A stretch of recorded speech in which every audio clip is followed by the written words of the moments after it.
फिर एक वक्त आता है ज़िंदगी में कि जब नया मोड़ नहीं आता और उस आखिरी मोड़ पर खड़े होकर आप देखते रहते हैं कि आपके साथ नया कुछ भी नहीं होता।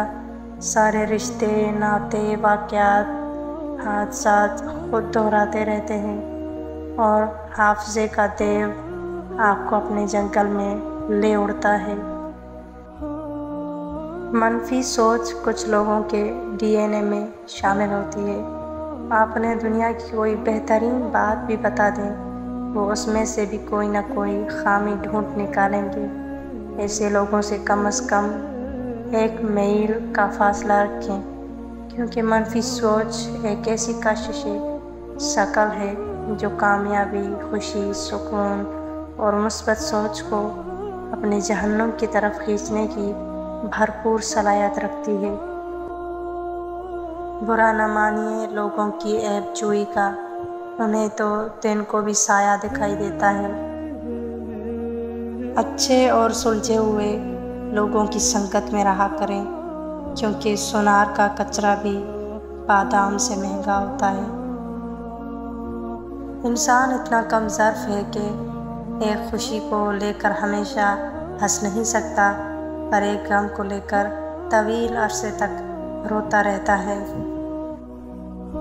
एक नए अंदाज में अब है मिजाज दोस्ती, राब्ता सबसे है लेकिन वास्ता कोई नहीं। आप जिस दिन अपनी शक्ल और कद के खौफ से निकल जाएंगे, उस दिन लोग उसको आपकी कमज़ोरी बनाना छोड़ देंगे। आपने अपने दुबले वजूद से किसी को मुतासिर नहीं करना। दुबला वजूद या स्मार्टनेस मुतासिर नहीं करती, शख्सियत, एतमाद और रवैया मुतासिर करता है।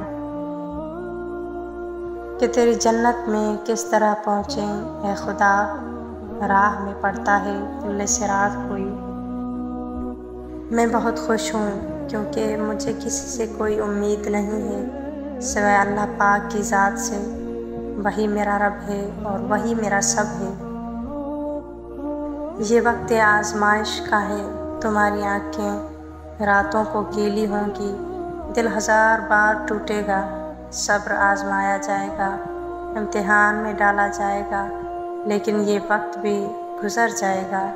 हर मुश्किल के साथ आसानी है, तो ये मुश्किल थोड़ी ही बाकी रह गई है। प्यारे दिनों का इंतज़ार बस ख़त्म होने ही वाला है, जहाँ अल्लाह होगा तुम्हारे साथ।